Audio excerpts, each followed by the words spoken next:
পরিবেশন করবেন হেফাজত ইসলাম বাংলাদেশের মাননীয় যুগ্ম মহাসচিব কারা বিদ্যার্থী আলেম সুলতান ওয়াজিব আল্লামা খালেদ সাইফুল্লাহ আইয়ুবী। আল্লামা খালেদ সাইফুল্লাহ আইয়ুবী দামাত বারকাতুহু মাদসুলাহিয়া। আমি হযরতকে তার মূল্যবান তাকরীর পরিবেশন করার জন্য অনুরোধ জ্ঞাপন করছি। একটি আল্লাহ একটি দামি মোবাইল ফোন হারিয়ে গিয়েছে এবং একটা রিক্সার উপরে মোবাইলটি আছে। মোবাইলের মালিক ফোন দিচ্ছে মান করে রিক্সাওয়ালা ভাই মোবাইলটি রিসিভ করবেন এবং স্টেজে এসে মোবাইলটি জমা দিলে ভালো হয়। আসসালামু আলাইকুম ওয়া রাহমাতুল্লাহি ওয়া বারাকাতুহু। আলহামদুলিল্লাহ আলহামদুলিল্লাহি ওয়া কাফা ওয়া সালামুন আলা ইবাদিহিল্লাযীনা ইসতাফা। أما بعد فأعوذ بالله من الشيطان الرجيم. بسم الله الرحمن الرحيم. واتقوا يوما ترجعون فيه إلى الله ثم توفى كل نفس بما كسبت وهم لا يظلمون. وقال النبي صلى الله عليه وسلم كل أمتي يدخلون الجنة إلا من أبى. قيل من يأبى يا رسول الله؟ قال من أطاعني دخل الجنة ومن عصاني فقد أبى. وقال النبي صلى الله عليه وسلم من أحب سنتي فقد أحبني ومن أحبني كان معي في الجنة أو كما قال عليه الصلاة والسلام. اللهم صل على محمد وعلى آل محمد كما صليت على إبراهيم وعلى آل إبراهيم إنك حميد مجيد. اللهم بارك على محمد وعلى آل محمد كما باركت على إبراهيم وعلى آل إبراهيم إنك حميد مجيد. হেফাজতে ইসলাম মাদারগঞ্জ উপজেলা শাখার উদ্যোগে আয়োজিত দুদিনব্যাপী মহতী সিরাতুন নবী সাল্লাল্লাহু আলাইহি ওয়াসাল্লাম সম্মেলন আজকের প্রথম রজনী মোহতারাম সভাপতি উপস্থিত হযরত বুজুর্গ উলামায়ে কেরাম সম্মুখপানে সমবেত দিন প্রিয় ইসলাম প্রিয় দিনদার ইমানদার মুমিন মুসলমান ভাইরা, পর্দার আড়াল থেকে আলোচনায় শামিল মা বোনেরা, বিশ্বজগতের মালিক বিশ্ব প্রতিপালকের বিশ্ব দরবারে কালিমাতুশ শুকর যে মহান রব্বুল আলামিন অত্যন্ত দয়া করে মায়া করে ভালোবেসে রহমতি বরকতি জান্নাতের টুকরা বাগানে উম্মতের উলামায়ে দ্বীনদের সোহবতে দ্বীনি নসিহতের মাহফিলে আল্লাহ তাআলা সর্বশার তৌফিক দান করেছেন। কালিমাতুশ শুকর পড়ি, শুকরিয়া আদায় করি, জবান খুলে ভক্তি ভরে সমস্বরে আওয়াজ করে মোহাব্বতে সকলে বলুন আলহামদুলিল্লাহ। এই এই ছেলে যা, ওইদিকে যা, যাও ওইদিকে যাও।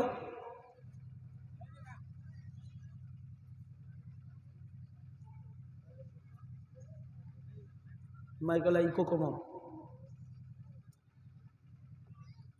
ভেতরে আওয়াজ বাড়াও, বাইরে আওয়াজ কমাও। বিকাল থেকে শুরু করে এ পর্যন্ত ওলামাদের জবানে আপনারা গুরুত্বপূর্ণ নসিহত শ্রবণ করেছেন। আজকের প্রথম রজনীর একবারে শেষ মুহূর্তে, শেষ অধিবেশনে কিছু কথা বলবার এরাদায় আমি বসে গেছি। বরকতের নিয়তে আয়াত হাদিস আপনাদের সামনে পেশ করেছি। আল্লাহ তাআলা কিছু উপকারী কথা আপনাদের কানে পৌঁছানোর তৌফিক দান করেন। আপনারা দোয়া করুন, বলুন আমিন। মোহতারাম হাজিরিন, এই পৃথিবীতে সব মানুষের উপরে আল্লাহ খুশি না, সব মানুষকে আল্লাহ তাআলা ভালোবাসেন না। আল্লাহ পাক ভালোবাসেন, ভালোবাসা পাওয়ার মতো গুণ যে মানুষগুলার ভেতরে একত্রিত হয়, আল্লাহ পাক ওই মানুষগুলাকে ভালোবাসে। পৃথিবীতে কিছু মানুষ আছে যারা পরিবারের হক আদায় করে, আল্লাহর হক আদায় করে না। তাদের উপরে তাদের পরিবার খুশি থাকে, কিন্তু তাদের জিন্দেগি শেষ হয়ে যায়, আল্লাহ আল্লাহর রসুলের সন্তুষ্টি অর্জন তাদের লক্ষ্য হয় না, এবং তারা আল্লাহ আল্লাহর রসুলের ভালোবাসা পাওয়ার উপযুক্ত হয় না। কিছু মানুষ আছে তারা তাদের জীবনে দলকে সময় দেয়, দলের হক আদায় করে, দলের জন্য সময় দেয়, দলের জন্য শ্রম দেয়, অর্থ ব্যয় করে। তাদের উপরে তাদের দল খুশি থাকে, দল তাদেরকে পদোন্নতি দেয়, কখনো সংসদ সদস্য করে তাদেরকে সংসদে ডেকে নেয়। কিন্তু তারা তাদের রবের খুশি, রবের হক আদায় করার সময় পায় না, রবের সন্তুষ্টি তাদের নসিব হয় না। এই পৃথিবীতে কিছু মানুষ আছে যারা সরকারকে খুশি করে, সরকারের তাবেদার গোলামি করে, সরকার গুম করতে বললে গুম করে, খুন করতে বললে খুন করে, সরকার নির্দোষকে গ্রেফতার করতে বললে গ্রেফতার করে, দোষীকে ছেড়ে দিতে বললে নিরাপদে বাহিনীর সদস্য হয়ে সে অপরাধীকে পার করে দেয়। সরকারের তাবেদার গোলাম হওয়ার কারণে সরকার তাকে পদোন্নতি দেয়, সরকার তার উপরে খুশি হয়ে যায়। কিছু মানুষ আছে তাদের উপরে ভারত খুশি, যেমন শেখ হাসিনা, তার উপরে ভারত খুশি। কোথাও জায়গা না পেলেও ভারতে জায়গা পেয়েছে, কারণ এদেশের আলেমদেরকে গ্রেফতার করে মোদিকে খুশি করেছে। ওলামায়ে কেরাম কসাই মোদির আগমনের বিরুদ্ধে কথা বলেছিল বিধায়ী মোদিকে খুশি করার জন্য ইতিহাসে এমনটি গ্রেফতার কর্মসূচি হয় নাই যেটা মোদির আগমনের বিরুদ্ধাচারণ করার কারণে ওলামায়ে দ্বীনদের উপরে অমানসিক এক নির্যাতনের স্টিম রোলার বাংলাদেশে চলেছে। হাজার হাজার আলেমকে জেলখানায় আবদ্ধ করেছে, নিষ্পাপ নিষ্পাপ মাসুম তলেবুল ইলিমদেরকে গুলি করে হত্যা করেছে, শহীদ করেছে, এবং আলেম ওলামাদেরকে বছরের পর বছর জেলের ভেতরে আটকায় রেখেছে। নির্মমভাবে তাদেরকে জেল জীবনেও অত্যাচার করেছে, শুধুমাত্র ইন্ডিয়াকে খুশি করার জন্য, মোদিকে খুশি করার জন্য। এবং মোদি খুশি হয়েও গেছে। যখন কোথাও জায়গা পায় নাই, মোদি জায়গা দিয়েছে, ভারতে জায়গা পেয়েছে, তার মানে ভারত খুশি। কিছু মানুষের উপরে আমেরিকা খুশি, কিছু মানুষের উপরে জাপান খুশি, চায়না খুশি, কিন্তু পৃথিবীতে কিছু মানুষ আছে তাদের উপরে খুশি আল্লাহ। তাদের উপরে কে খুশি? তাদের উপরে আল্লাহ খুশি। যাদের উপরে আল্লাহ খুশি হতে পারে তাদের উপরে দুনিয়ার কেউ খুশি হয় নাই, তাতেও তার কোনো অসুবিধা নাই। মৃত্যুর মাধ্যমে সে আল্লাহর জান্নাতে প্রবেশ করবে। মরণের মাধ্যমে আল্লাহকে সন্তুষ্ট করেছে তো আল্লাহ পাকের জান্নাত তার ঠিকানা হয়ে যাবে, কারণ মহান আল্লাহ তার উপরে খুশি।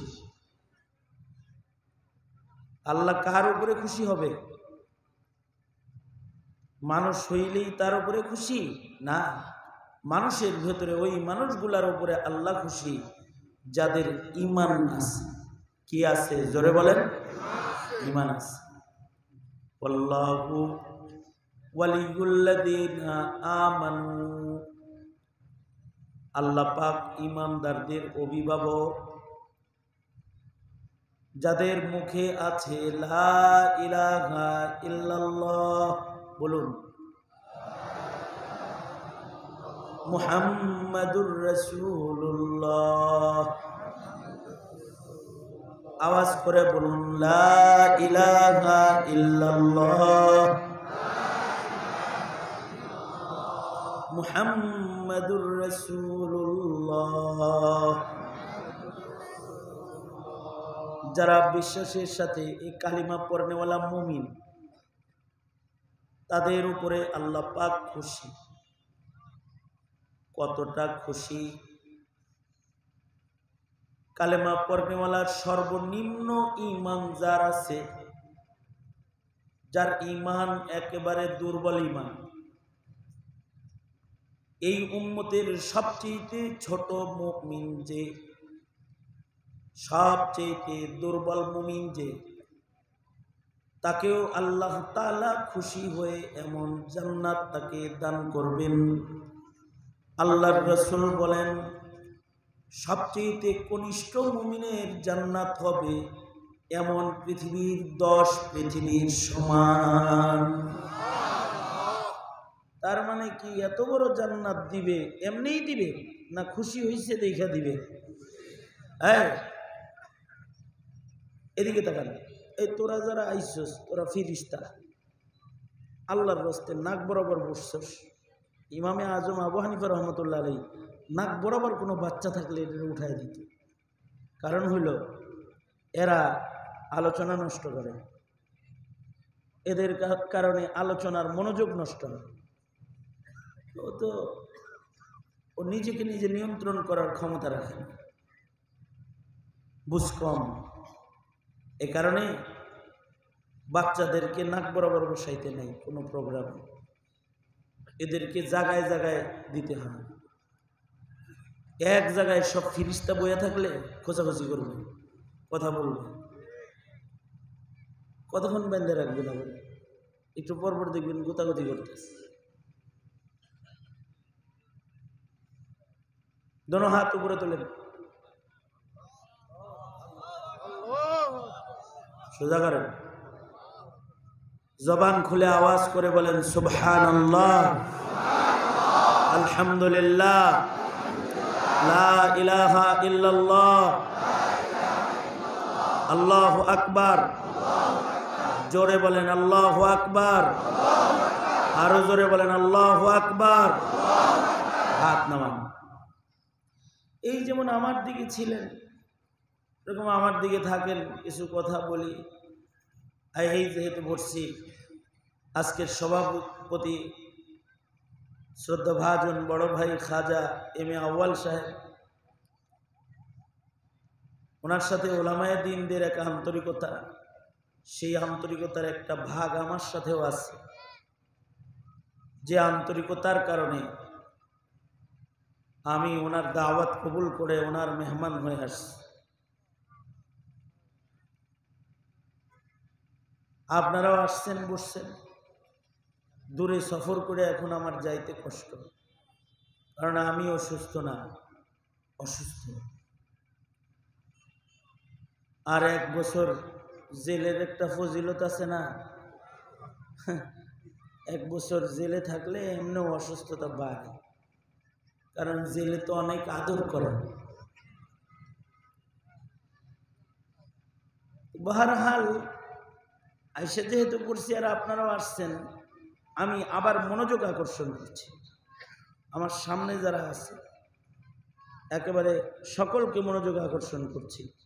আমার আলোচনার মাঝখানে যেন আবার আপনাদেরকে আমার দিকে মনোযোগী করার কোনো আয়োজন আমার করতে না হয়। আপনারা একটু তাওয়াজ্জু এই দিকে থাকলে আর গুরুত্ব সহকারে বসলে আলোচনা করাটা সহজ হবে এবং আলোচনাগুলো আপনাদের স্মরণ থাকবে। এটা আপনাকে উপকৃত করবে ইনশাআল্লাহ। আবার এক হাত তুলেন। দেখছেন কত পরে তুললেন হাত, তার মানে অনেক পরে শুনছেন। ইকো বন্ধ করে দেওয়া দরকার হয়, কথা ভালো করে শোনাইবা। দোনো হাত তোলেন, দোনো হাত খুলে দেন, নাড়াচাড়া দেন। এক হাত নামান। দুই হাত নামাইছেন নাকি? আবার দোনো হাত তোলেন, আবার দোনো হাত নামান। জবান খুলেন, এবার বলেন সুবহানাল্লাহ, আলহামদুলিল্লাহ, লা ইলাহা ইল্লাল্লাহ। মজলিস থেকে শয়তান তাড়াতে চিৎকার করে বলুন আল্লাহু আকবার। আরো জোরে বলেন আল্লাহু আকবার।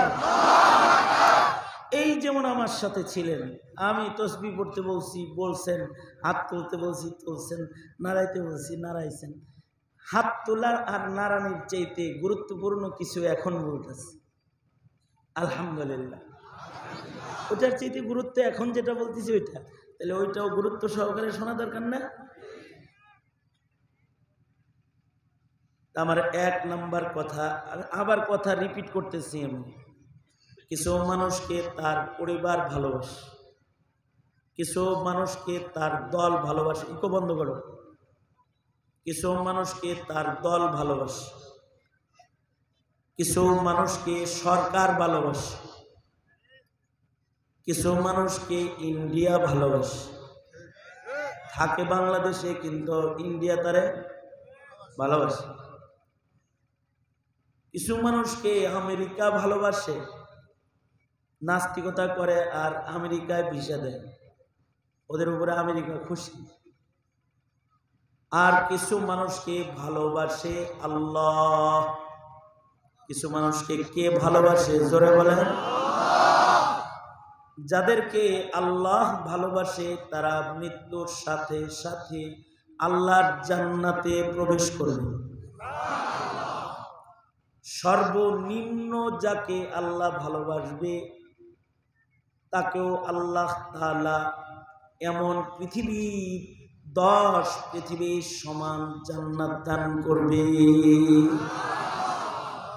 সে হলো এমন মুমিন যার ঈমান ছাড়া কোনো আমলই নাই, তাকেও দিবে কত বড় জান্নাত? 10 পৃথিবীর সমান জান্নাত।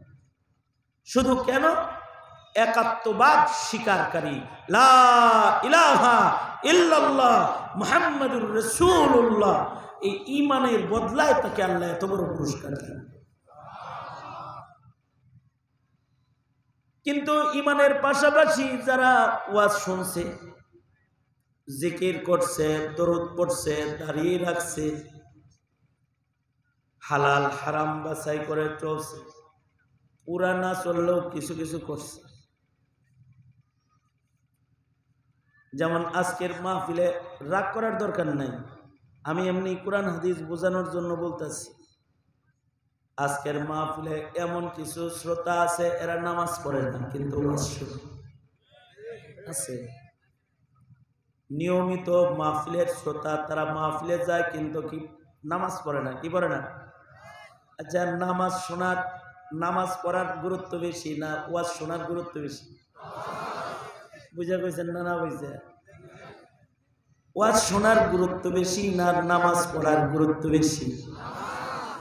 ঈমানের পরে নামাজের চাইতে আর কোনো গুরুত্বপূর্ণ কাম আছে? হ্যাঁ, এই গুরুত্বপূর্ণ কাম নামাজটা সে পড়ে না, কিন্তু মগার ওয়াজ শোনে। আছে না এরকম কিছু? অথবা নামাজ পড়ে কিন্তু প্রতিদিন পড়ে না, মাঝে মাঝে পড়ে। অথবা শুধু জুমার দিন নামাজ পড়ে। কিছু মুসল্লি আছে এরা জুমার মুসল্লি, 5 ওয়াক্ত নামাজি না, কিন্তু শুক্রবারের নামাজি 2 রাকাত তাও খুতবার পরে যাইব তাকবীরের আগ দিয়া, ইকামতের আগ দিয়ে যাইব আর কি। আর সালাম ফিরাইলে উল্টা উল্টা দৌড় দিব, মনে হয় যেন ফরজ। মাত্র কয় রাকাত? সারা সপ্তাহের নামাজ কয় রাকাত? হ্যাঁ, কয় রাকাত? এর কাছে মনে হয় যে এই 2 রাকাতের নামাজ, আর কোনো নামাজ নাই। আছে না নাই? কিছু মুসল্লি পাবেন যারা ঈদের নামাজ পড়ে, জুমার নামাজও পড়ে না। আবার এমন কিছু পাইবেন যারা জানাজার নামাজও পড়ে না। আমি পাইছি এক হাজি সাহেব আমারে হাত ধরে ওয়াদা করাইছে, আপনি আমার জানাজা পড়াইবেন। ময়মনসিং বাড়ি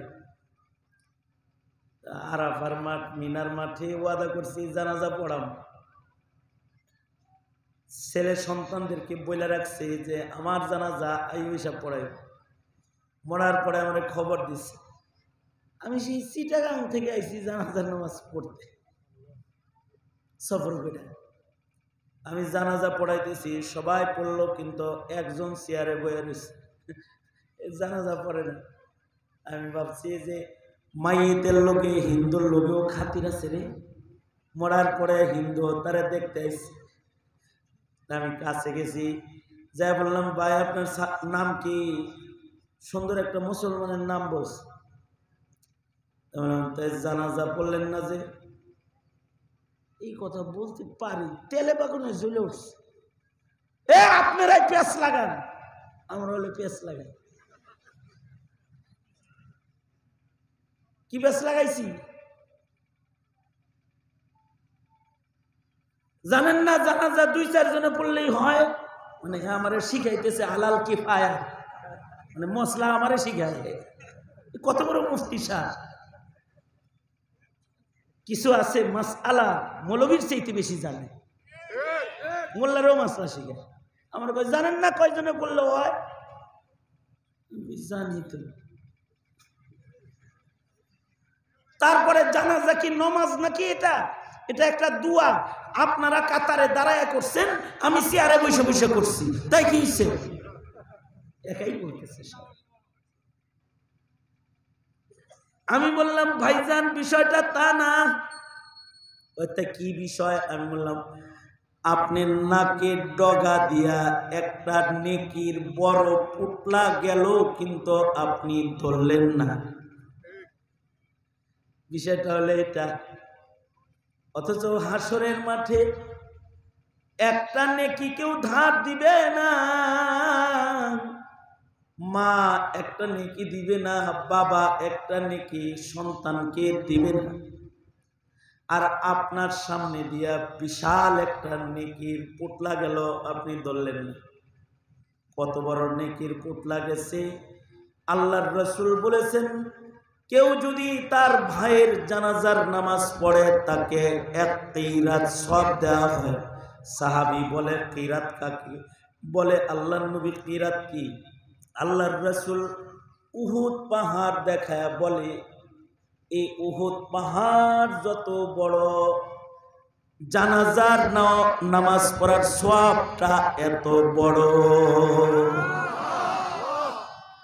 কারণ নাকের ডগা দিয়া উহুদ পাহাড়ের মতো একটা সওয়াব গেছে, দেখে নেই। অথচ সাহাবীর সামনে দিয়া 1 জাররা একটা ইবাদত গেলে এটা ধরে ফেলে, আর এর সামনে দিয়া উহুদ পাহাড়ের সমান সওয়াব গেল, দেখলো না। আমাকে একজন বলে, হুজুর এর লগে পেশাল পেরে লাভ নেই, ও ওযু করা জানে না। ও কি জানে না? ওযুই জানে না। অবশ্য মাদারগঞ্জে এমন মুসলমান নাই যে ওযু জানে না, আছে নাকি? আপনাদের এলাকায় ওযু ছাড়া মুসলমান আছে?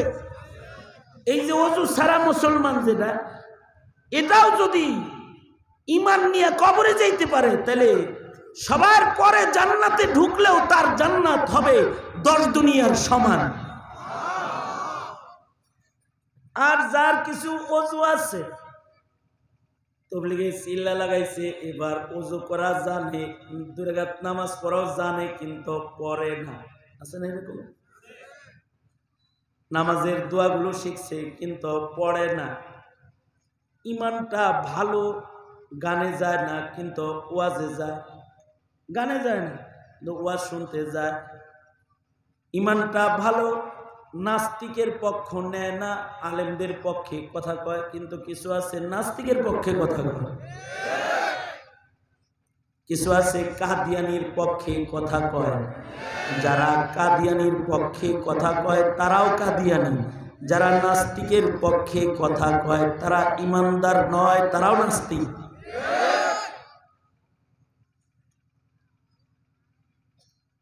ওর ইমানই নষ্ট হয়ে গেছে। কিন্তু কিছু ইমানদার আছে নিজে খুব আমল করে না কিন্তু আলেমের পক্ষে কথা কয়, ইমাম সাহেবের পক্ষে কথা কয়, ধর্মের পক্ষে কথা কয়, বুরকার পক্ষে কথা কয়।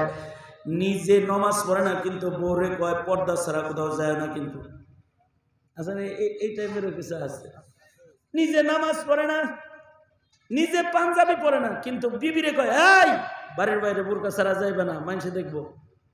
মানে একটু তাকওয়া আছে, কিছু ভালো গুণ তার আছে।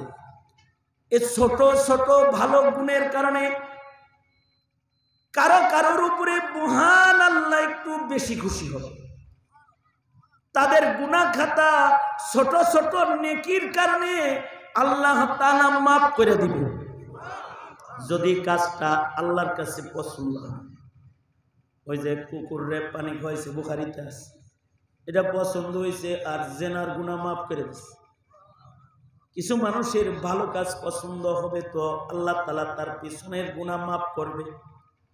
সে মাপ চায় নাই, তাও আল্লাহ ডাক্কা মাফ করে দিবে, কারণ ওই যে কিছু ভালো গুণ তার আছে। 3টা হাদিস শুনেন, তারপরে বয়ান শুরু করবো। এখনো বয়ান শুরু করি নাই। কয়টা হাদিস শুনবেন? 3টা হাদিস শোনাই। 1 নম্বর হাদিস, হাসরের মাঠে আল্লাহ তাআলা এক ইমানদারকে ডাক দিবে, আয় এদিকে আয়, অথচ তার গুনাহ বেশি নেকি কম। গুনাহ বেশি নেকি কম। তাকে ডাকবেন কে? আল্লাহ নিজে। আল্লাহ বলবেন আয় এদিকে আয় আব্দুর রহমান, এদিকে আয়, এদিকে আয়, ডেকে আন। হাদিসে আছে আল্লাহর নবী বলেন আল্লাহ তাআলা কাছে ডেকে এনে আল্লাহ পাক সুবহানাল্লাহ বলার লেগে রেডি হয়ে বসেন। ঘটনাটা শেষ করে লই, তারপরে ভালো করে একটা সুবহানাল্লাহ বলবেন। আল্লাহ মাথায় হাত রেখে তাকে বলবে, ইমান তো ভালোই ছিল, তাই এত আকাম কুকাম করছিলি কেন? হ্যাঁ, তো ইমানটা তো ভালোই ছিল, তাই ইবাদত কম করছিস কেন? ঠিক আছে, যা তোর ইমান আমার পছন্দ হয়েছে। বান্দা বলবে আল্লাহ আমার আপনি মাফ করে দেন। আল্লাহ বলবেন খালি মাফ করার জন্য ডাকি নাই, তোর ইমান আমার ভালো লাগছে, এই কারণে আমার একটা নাম সত্তার, আমি আমার সত্তার নাম দিয়া তোর সব গুনাহ আজকে হাসরের ময়দানে আমি ঢেকে দিলাম, কাউরে দেখতে দিব না। যা জান্নাতে চলে যা, যা তোরে জান্নাত দিয়ে দিলাম। তবে এই ক্ষমাটা আল্লাহ তাআলা ইনু ভক্ত আর শাহরিয়ার ভক্তরে করার কোনো সম্ভাবনা নাই। জোরে আওয়াজ করে বলেন ঠিক না ঠিক? জোরে বলেন। কোন মুশরিকের দালাল কি করার সম্ভাবনা নাই, নাই। এই দয়াটা পাওয়ার জন্য একটা কোয়ালিটি লাগবে, কোয়ালিটি। এটা একটা বললাম। আর একটা হাদিস আপনারা বারবার শুনছেন, আমি আবার শোনাই।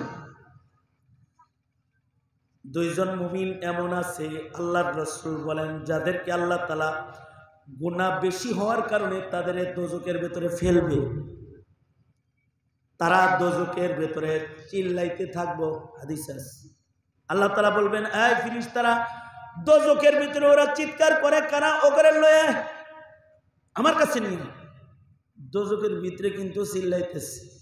আল্লাহ তাআলা দোজখ থেকে বাইর করে তাদেরকে আল্লাহর সামনে আনবে, এনে বলবে আই সাবধান, আর চিল্লাপাল্লা করবি না, যা সোজা যায় চুপচাপ থাক। আল্লাহ নিজে বলবে। এ কথা বলার সাথে সাথে হাদিসে আছে দুজন দোজখের দিকে যাইতে থাকবে, কিন্তু এর ভেতরে একজন বারবার আল্লাহর দিকে ফিরা ফিরা তাকাইতে থাকবে। আল্লাহ তাআলা তাকে বলবে, যাইতে কইলাম যাস, আবার আমার দিকে চাস কেন? আল্লাহ বলবে, আমার দিকে তাকাস কেন? বান্দা বলবে, আল্লাহ আলেমদের মুখে শুনছি তোমার দয়া মহান, তুমি মহান দয়ালু, তাই তোমার দয়া পাওয়ার আশায় তাকাই, যদি আবার তুমি মাফ করো আমারে। আল্লাহ তাআলার সাথে সাথে বলবেন, যা, আমার দয়ার উপরে তোর যেহেতু ঈমান আছে, আমি তোকে দয়া করলাম, দোজখ মাফ করে দিলাম, জান্নাতে চলে যা। আর একজন যে সে যাইতে থাকবে, পিছনে তাকায় না, আল্লাহ তাআলা বলবে, এই আমার গোলাম, একজন রে দয়া করলাম, জান্নাতে গেল, আমার দয়ার উপরে কি তোর ঈমান নাই? তুই যে দোজখের দিকে যাইতে আসস, তাকাস না কেরে? বান্দা বলবে, আল্লাহ আজকে তুমি তোমার মুখ দিয়া সরাসরি আমাকে একটা আদেশ করছো, দোজখে যাওয়ার আদেশ। দুনিয়ায় তোমার আদেশ মানি নাই, আজকে ডাইরেক্ট আদেশ করছো, আজকেরটাও যদি না মানি তাহলে বান্দা হম কেমনে? এ কারণে তোমার আদেশ পালন করার জন্য আমি দোজখের দিকে যাইতাছি।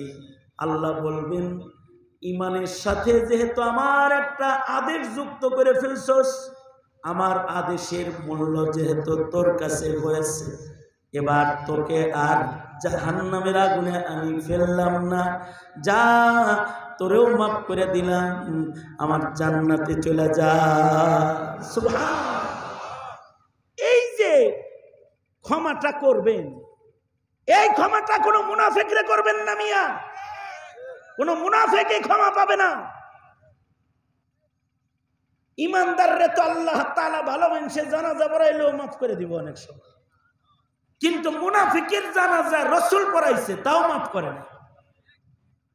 নবীজি নিজে মুনাফিকের জানাজা পড়াইছে, কাজ হয় নাই। এই দয়া পাওয়ার জন্য ইমানদার হইতে হবে, মুনাফিক হওয়া যাবে না। মুনাফিক হইলে সে মুশরিকের চাইতে জঘন্য, দোজখের নিচে তাকে রাখা হবে, জাহান্নামের সর্বনিম্ন স্তরে রাখা হবে। ইন্নাল মুনাফিকিনা ফি দারকিল আসফালি মিনান নার। মুনাফিক কারা? মুনাফিকের সহজ একটা পরিচয় হলো, বাপ ধরে ইমানদারের, মুসলমানের, কিন্তু সম্পর্ক রাখে মুশরিকের সাথে, বেঈমানের সাথে। বুঝছেন বিষয়টা? নামাজ পড়ে নবীজির পিছে ডাইরেক্ট, আল্লাহর রাসূলের বরাবর পিছনে নামাজ পড়ে, মসজিদে নববীতে থাকে, কিন্তু সম্পর্ক ইহুদির সাথে, নাসারার সাথে। মিটিং করে ইহুদির সাথে, নাসারার সাথে, গন্ডগোল লাগায় মুসলমানের ভিতরে। জঙ্গে জামাল, জঙ্গে সিফিন, হযরত উসমানকে শহীদ করছে মুনাফিকরা, হযরত উমরকে শহীদ করেছে, হযরত আলীকে শহীদ করেছে। শহীদ করে টইরে আবার কয় কি জানেন? হালাল টাকা দিয়ে এই তরবারিটা কিনছিলাম, তরবারিটার দাম উঠছে। হযরত আলীর মায়ের এই কথা কয় যে হালাল টাকা দিয়ে তরবারি কিনছিলাম, তরবারির দাম উঠছে। তবলিগে গেছে, ইস্তেমায় যায় মাইরা কয় লাঠিটার দাম উঠছে।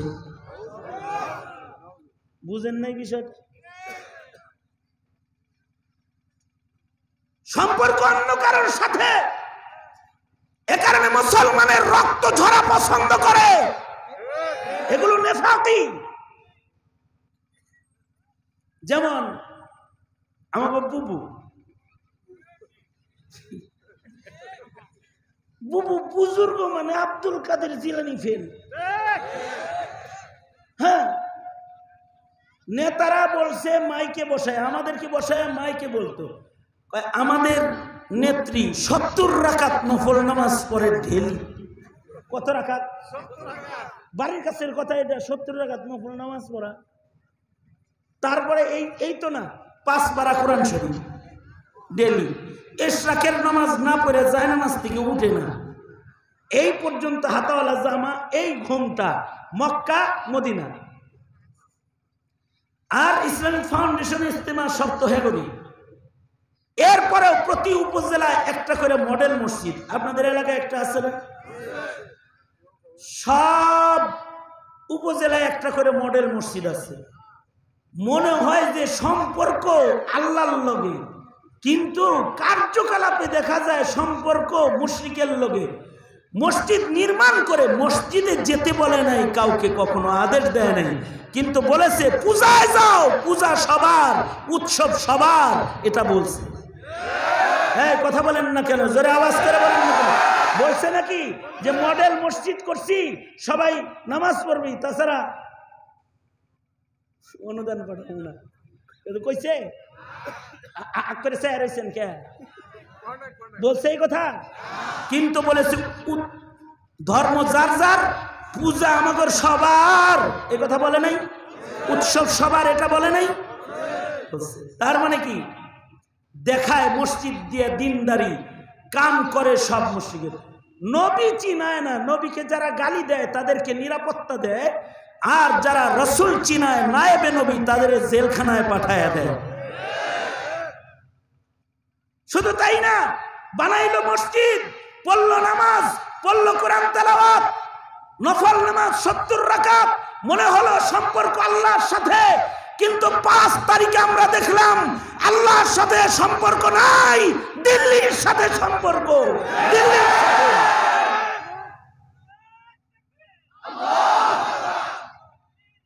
এইটা হইল মুনাফিকি। এটা কি কয়? এক কথা বলেন, এটা কি বলেন?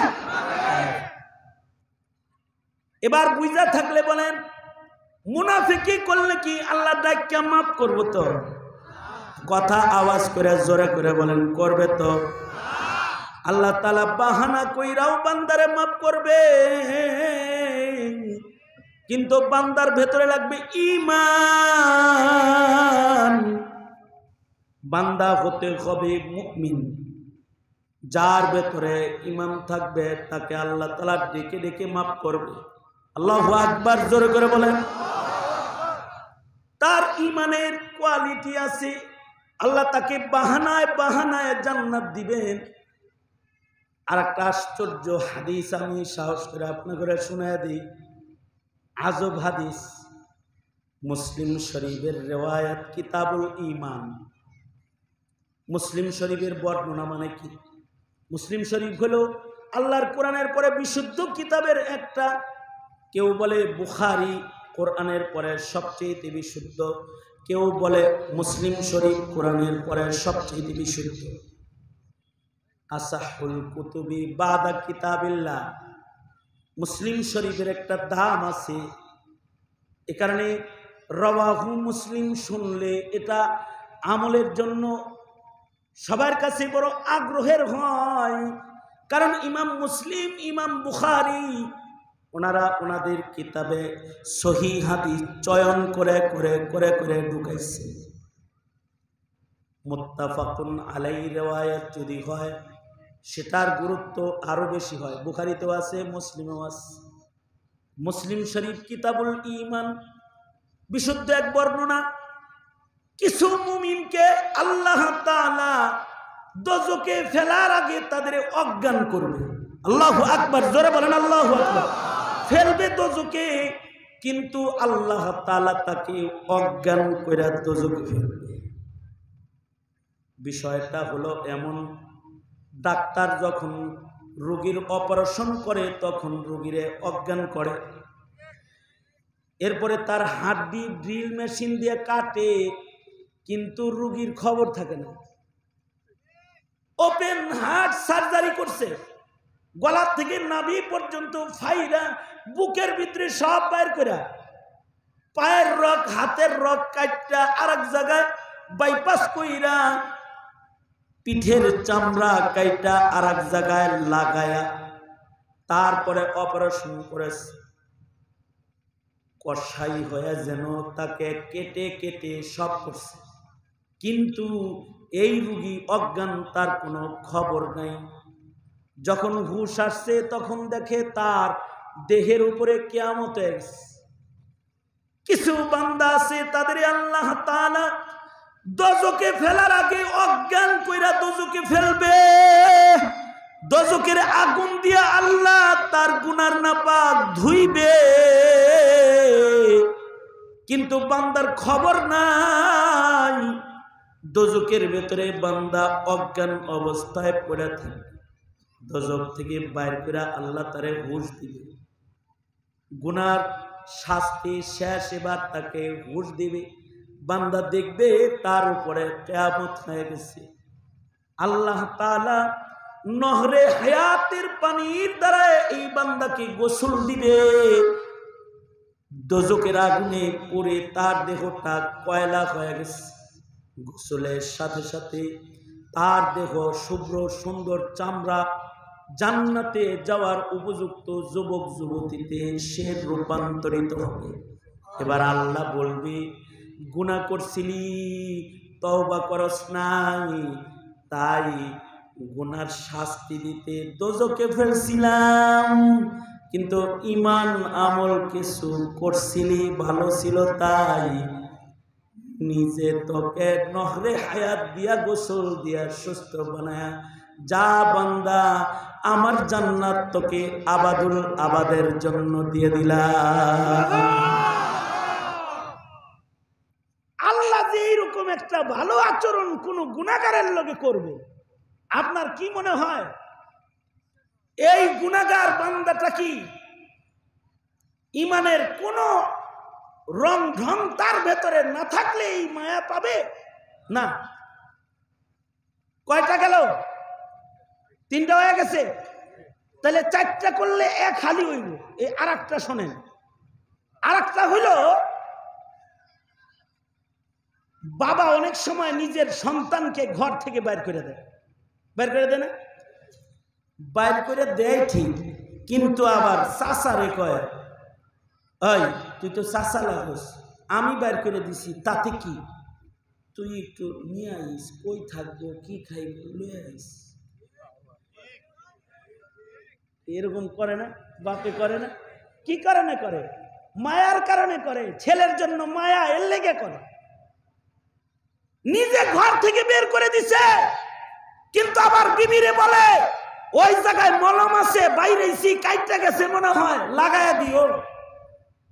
মায়ের ডাক দিয়ে আবার এই কথা বাইর করে দিছে ঘর থেকে, আবার বিবিকে বলে তুমি না মা লাগো, আমি নয় মারছি মারছি, একটু আদর করতে পারো না? আল্লাহু আকবার জোরে করে বলেন, আল্লাহু আকবার। কিছু আচরণ আল্লাহ পাকের এমন হবে, একদিকে বান্দার নেকি বুদ্ধি ওজন করবে, নেকির পালা হালকা হবে, গুনার পালা ভারী হয়ে যাবে। আল্লাহর নির্দেশ করবে দোজখে লইয়া যান, কিন্তু আবার বন্ধুরে ডাইকা বলবে, বন্ধু আমি নয় দোজখে পাঠাই দিছি, আপনি একটু শাফাআত করেন, আপনি একটু সুপারিশ করেন। আল্লাহু আকবার জোরে করে বলেন, আল্লাহু আকবার। আল্লাহর রাসূল বলেন, আল্লাহর নবী বাচ্চাওয়ালা মুরগির মতো উড়াল দিয়া তার পাশে যেয়ে দাঁড়ায় যাবে, যা বলবে ফেরেশতারা, এই যে দেখো না হাত পায়ের ভিতরে অজুর অঙ্গ চমকাইতেছে, এটা আমার উম্মত, তাকে দোজখে নিতে চোখের লাগা। ফেরেশতারা বলবে নেকি বদি ওজন করেছি, নেকির পালা হালকা, গুনার পালা ভারী, তাই দোজখে লয়া যাই। সহিহ হাদিস, আল্লাহর রাসূল বলে ফেরেশতারা মনে কিছু নিবা না, আমার চোখের সামনে আরেকবার ওজন করো, আমার চোখের সামনে আমার উম্মতের নেকি বদি আবার ওজন করো। ফেরেশতারা মিজানের পালার কাছে আসবে, নবীজির চোখের সামনে আবার নেকি বদি ওজন করবে। কোন বর্ণনায় আছে আল্লাহর রাসূল নিজের হাত নেকির পালার উপরে রাখবে। কোন বর্ণনায় আছে পকেট থেকে কালিমা লেখা কাগজের টুকরা নবীজি পালার পরে রাখবে। কোন বর্ণনায় আছে উম্মত নবীর নামে দরুদ পড়তো, আল্লাহর রাসূল দরুদ লেখা কাগজের টুকরা পালার পরে রাখবে। আর নেকির পালা ভারী হয়ে যাবে, জাহান্নামের হাত করি খুলে যাবে। আল্লাহ তাআলা বান্দাকে নবীর শাফাত দিয়া জান্নাত দিবেন। মনে রাখবা, নবীর শাফাত নবীর দুশমন কখনো পায় না। নবীর দুশমন যারা তাদের দোজখে যেতেই হবে। কোন ইমানদারেরও যদি নবীর সাথে খাতির না থাকে তাকে দোজখে যেতে হবে। আল্লাহর রাসূল বলেন আমার উম্মত সব জান্নাতি ইল্লা মান আবা মান আসানি ফাকাদ আবা।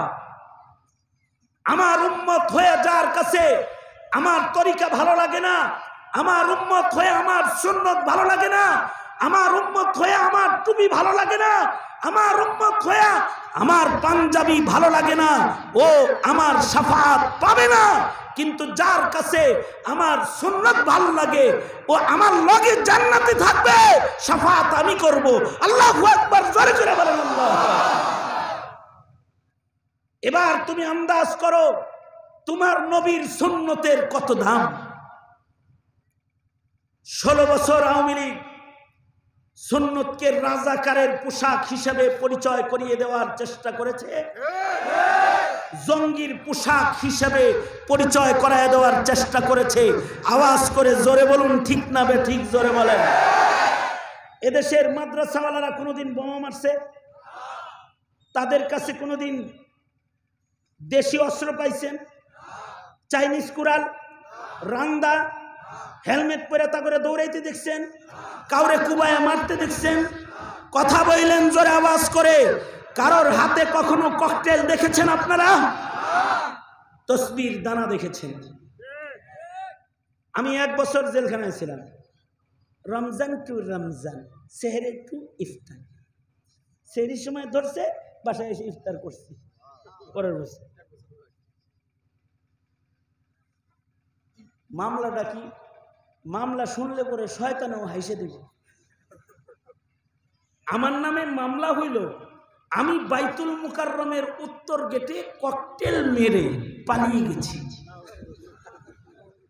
আমি আপনাদেরকে সাক্ষী রেখে খোদার কসম করে বলছি, আমি আজও পর্যন্ত ককটেল চোখে দেখি নাই। পত্রিকায় ছবিতে দেখছি, কিন্তু ডাইরেক্ট ককটেল আছে না একটা, হাইউলা জুজুল্লাজি লা ইয়াতাজাজ্জা, কি যে এটা আমি কইতে পারব না, আমি দেখি নাই জীবনে কোনোদিন। কিন্তু আমার নামে মামলা হইল, আমি ককটেল নিক্ষেপ করেছি। আমি আমার আব্বাকে বললাম, আব্বা ককটেল নিক্ষেপের মামলায় আমি গ্রেফতার, জেল খাটলাম 1 বছর। আমার আব্বা কয়, তুমি ককটেল না মারলেও তুমি পারমাণবিক বোমা মারছো কিছু, যেগুলো মানুষের কলিজায় লাগছে, নাস্তিকের কলিজায় লেগেছে, মুরতাদের কলিজায় লেগেছে, কাদিয়ানীর কলিজায় লেগেছে।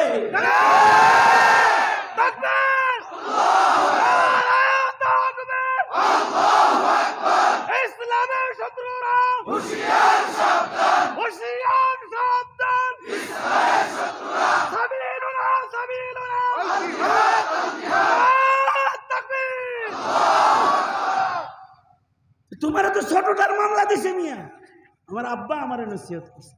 আব্বা জান ইন্তেকাল করেছেন, আল্লাহ আব্বা জানকে জান্নাতুল ফেরদাউস দান করেন। মামুনুল হকের মামলা কি জানেন? মানি ব্যাগ চুরি মামলা, মানি ব্যাগ চুরি মামলা। হ্যাঁ, আমার রিমান্ড ছিল 22 দিন। শেখ হাসিনা দামাত বরকাতুহুমের আয়োজন, মিথ্যা মামলার রিমান্ড 22 দিন। এর ভিতরে জিজ্ঞাসাবাদ শুনলে আপনার কলিজা ফাইটা রক্ত বেরোতে হবে। জিজ্ঞাসাবাদের ভিতরে একটা শুনেন, একটা হলো পুলিশে জিজ্ঞা কাদিয়ানির কি আসলে কাফের, আপনারা এত চিনলেন কে? আপনাদের কি মনে হয় কাদিয়ানি কাফের না মুসলমান? এই আওয়াজ করে জোরে করে বলো, কাদিয়ানি কাফের না মুসলমান? কাদিয়ানিরা কি মুসলমান না কাফের? চিল্লায় জোরে আওয়াজ করে বলো। পুলিশ অফিসার জিজ্ঞাসা কাদিয়ানি কি আসলে কাফের? হাত তো বান্দা, ওই পিছনে তাও এরকম হ্যান্ডকাপ পরানো, পিছনে জোড়া হ্যান্ডকাপ পরানো, রশি দিয়ে বান্ধা, সামনে আছে হকি স্টিক আর স্ট্যাম্প।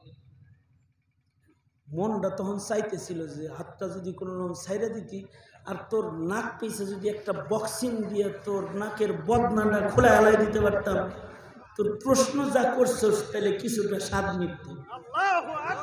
কাদিয়ানি দেখি আসলেই কাফের। আমি বললাম যে কাফের এই এই এই এই এই এই কারণে কাফের শুধু তারা না, আপনি যদি কাদিয়ানিরে কাফের না বলেন তাহলে শাইখুল ইসলাম বলছে যে বলবে না সেও কাফের। এবার বলেন কাদিয়ানি কি মুসলমান না কাফের?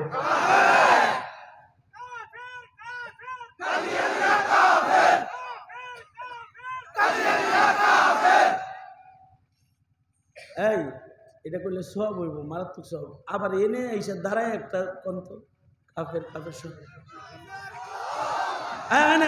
প্যাস লাগছে প্যাস লাগছে প্যাস লাগছে, এইভাবে হইব না। একজনে বলবে, সবাই মিলে উঁচু আওয়াজে বলতে হবে কাদিয়ানি কাফের।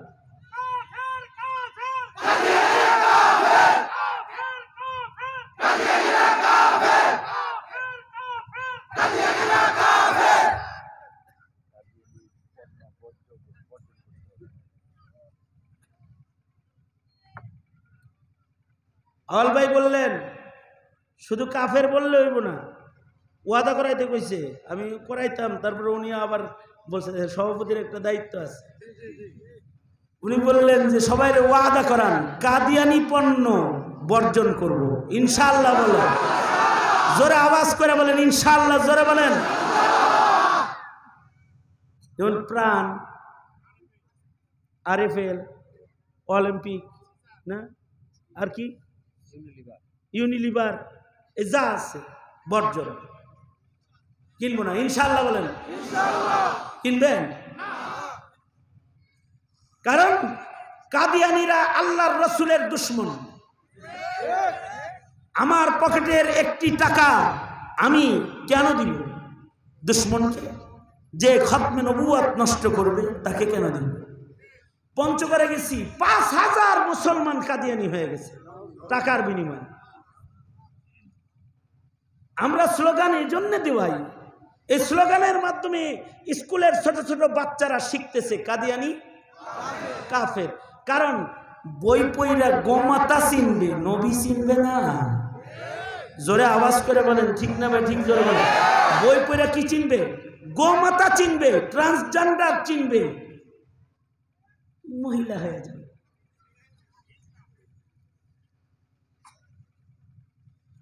ডারউইনের ভ্রান্ত মতবাদ চিনবে, ইসলাম চিনবে না। আয়োজনটা এমন হয়েছে। এ কারণে আমরা স্লোগান দিয়ে চিনায়া দেই, সবাই শিখায়া দেই কাদিয়ানি। জোরে বলেন কাদিয়ানি কাফের, কাফের। নবীর পরে নবী নাই, সংসদে আইন চাই। নবীর পরে নবী নাই। ঘরের দরজায় লিখে রাখবেন, পাকা গেট করবেন যে আগে লিখতেন কি লা ইলাহা ইল্লাল্লাহু মুহাম্মাদুর রাসূলুল্লাহ, লিখতেন না? কেউ যদি নতুন বাড়ি করেন তো গেটের ভিতরে লিখবেন কাদিয়ানি কাফের। কি লিখবেন? এটা দেখলে যেন বুঝে এটা কথা বলেন, আওয়াজ করে বলেন এটা কাদিয়ানির বাড়ি নেই, এটা কার বাড়ি? মুসলমানের বাড়ি। এটা যেন লেখে। আমাদের কিছু স্টিকার আছে যার ভেতরে লেখা কাফের, কাফের, কাদিয়ানি কাফের, নবীর পরে নবী নাই, সংসদে আইন চাই। আমরা আমাদের ঘরের দরজার ভিতরে লাগাই রাখছি। সুতরাং হুঁশিয়ার, সন্তানদেরকে ঈমান শিক্ষা দাও।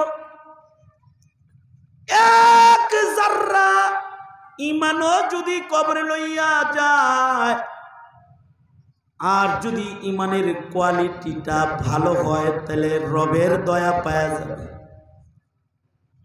নবীর সাথে সম্পর্ক সুন্নতের মাধ্যমে আল্লাহ রাগ করবে কিন্তু নবী শাফাত করবে। ইমামের সাথে সম্পর্ক, ইমাম সাহেব জান্নাতে যাবে,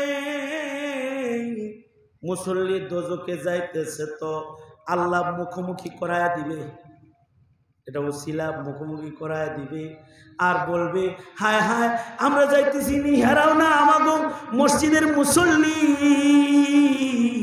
ওগো আল্লাহ আমরা 5 বেলা আইছি, ওরা তো মাঝ মাঝে আইসা আমাদের লগে দেন, আল্লাহ তাআলা তাদেরকেও বাহানায় দান করবে। আল্লাহু আকবার জোরে বলেন।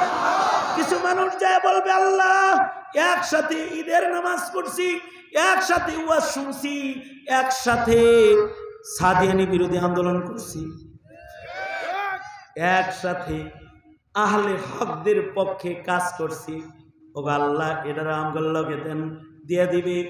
নবী বলেন আল মারউ মা মান আহাব্বা। আল্লাহু আকবার জোরে বলেন। এইটা হলো আমার আজকে যে হাদিস পড়ছি, হাদিসের আলোচনা আর আয়াতের আলোচনা শুনতে মাত্র লাগবে 1.5 মিনিট না, একদিন বেশি কথা ভালো না। আর আমি প্রতিদিন কথা বলি, আমার কথা লিমিট থাকা জরুরি। শেষ কথা হলো 2024 বিদায় নিচ্ছে, 2025 কথা বলে না কেন? 2025 আজকে কয় তারিখ? 28। আর আছে কয়দিন? হ্যাঁ 2 দিন, 2.5 দিন, আরে 2.5 দিন, 3 দিনই বললাম, ঠিক আছে। আর আছে কয়দিন? আতশবাজি কারা কারা কিনেন না এখনো? কিনবেন না? রং তুলি কিনবেন না যুবক ভাইরা? বাবার কাছে বলবেন একটু রাস্তায় লিখবো হ্যাপি নিউ, কি এটা লেখার আয়োজন অনেকে করবে না? জামালপুরেও রাস্তায় লেখে, পিসের উপরে লেখে, আপনাদের এলাকায় লেখে, আমাদের ঢাকার গলিতে গলিতে লেখে। কি লেখে? নতুন বছরের আগমন, শুভেচ্ছার স্বাগতম, খুব খুশি। আর আশ্চর্য বিষয় হলো এই খুশিকে বাস্তবায়ন করার জন্য ডেক্সেট ভাড়া করবে, ট্রাক ভাড়া করবে।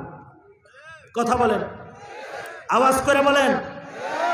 12টা 1 মিনিটে তামাশা দেখা যাবে, আতশবাজি আর বোমা ফটকা ফুটাইতেছে। কি জন্য? নতুন একটি বছরের আগমন ঘটতেছে। এবার কথা হলো আমার আজকের কথা, নতুন বছরের একটি বছরের আগমন, এটা কারোর জন্য সুখের খুশির না, বরঞ্চ দুশ্চিন্তা। কিসের? জোরে কন, কিসের? দুশ্চিন্তা। দুশ্চিন্তাটা কি? 2024 সালের 365টা দিন আমার জীবন থেকে চলে গেল, এর ভেতরে কয়েকত নামাজ আমি পড়েছি, কয়েকত নামাজ কবুল হয়েছি। 365টা রজনী গেছে, কয়দিন তাহাজ্জুদের নামাজ পড়েছি, কয়দিন রাতের বেলায় কোরআন হাতে নিয়েছি। মহান আল্লাহ প্রতিটা রাত আর দিনের হিসাব আমার কাছ থেকে নিবেন। ওয়াত্তাকু ইয়াওমান তুরজাউনা ফীহি ইলাল্লাহ। আল্লাহ বলেন বান্দা ওই দিবসকে ভয় করো যেদিন তুমি আমার কাছে প্রত্যাবর্তন করবে। সুম্মা তুওয়াফা কুল্লু নাফসিন বিমা কাসাবাত ওয়া হুম লা ইউযলামুন। 365টা দিন তুমি কি আমার গোলামি করেছো, নাকি শয়তানের কথা মতো চলছো, নাকি আমার কথা মতো চলছো? নামাজ পড়েছো কি পড়ো নাই? আমাকে মেনেছো কি মেনো নাই? হালাল খাইছো না হারাম খাইছো? হালাল কামাই করেছো না হারাম কামাই করেছো? বছরের শেষ ভাগে ওই দিনকে ভয় করে তওবা করা দরকার। আর নতুন বছরের আগমন উপলক্ষে 2025 সালটা নামাজ পড়ার সাল বানানোর নিয়ত করা দরকার। কোরআন তেলাওয়াত শোনার করার নিয়ত করা দরকার। সুন্নত মানার, সুন্নতের দাওয়াতের নিয়ত করা দরকার। যদি বছরের শুরুতেও নেক নিয়তটা কেউ কইরা লয়, আর 24-এর শেষের তওবা যদি কারোর নসিব হয়, তাহলে আল ইবরাতু বিল খাওয়াতিম, শেষ ভালো যার সব ভালো তার। আর বছরের শুরুতে নেক কাজের নিয়ত কইরা যদি বছরটা শুরু হয়, হায়াত যদি 25 সাল পুরা নাও পাই, 25 সালের ইবাদতের নিয়ত করার সাথে সাথে মহান আল্লাহ আমলনামার মধ্যে গোটা 25 সাল নামাজ পড়া, ইবাদত করা, নফল রোজার সওয়াব আল্লাহ বান্দাকে দান করবে। সুতরাং 31st নাইটের ধারে কাছে নাই, শুভ নববর্ষ পালনের ধারে কাছে নাই, বরঞ্চ সামনের বছর ইবাদতের বছর বানানোর নিয়ত, আর পেছনের বছরের অপরাধের জন্য ইস্তেগফার ও রুনাজারির আয়োজন ইনশাআল্লাহ। বলেন কারা কারা করবেন? বলেন ইয়া আল্লাহ, আগামীর বছর আর নামাজ কাজা করব না, সারা জিন্দেগিতে আর নামাজ কাজা করব না। ইয়া আল্লাহ, বিগত বছর এবং বিগত দিনে যত গুনাহ করেছি তার থেকে তওবা করতেছি, ইয়া আল্লাহ মাফ করে দাও। চিল্লায় জোরে বলেন, জোরে বলেন, আরো জোরে বলেন, আল্লাহ মাফ চাই। বলেন আওয়াজ করে, আস্তাগফিরুল্লাহ রাব্বি মিন কুল্লি যামবি ওয়া আতুবু ইলাইহি লা হাওলা ওয়ালা কুওয়াতা ইল্লা বিল্লাহিল আলিয়্যিল আযীম। হাত নামান, সবাই দরুদ শরীফ পড়েন। আল্লাহুম্মা সাল্লি আলা সাইয়্যিদিনা ওয়া মাওলানা মুহাম্মদ ওয়া আলা আলিহি ওয়া আসহাবিহি ওয়া বারিক ওয়া সাল্লিম। সাল্লাল্লাহু আলা সাইয়্যিদিনা ওয়া মাওলানা মুহাম্মদ ওয়া আলা আলিহি ওয়া আসহাবিহি ওয়া বারিক ওয়া সাল্লিম। আলহামদুলিল্লাহি রাব্বিল আলামিন। والصلاة والسلام على سيد الأنبياء والمرسلين محمد وعلى آله وأصحابه أجمعين।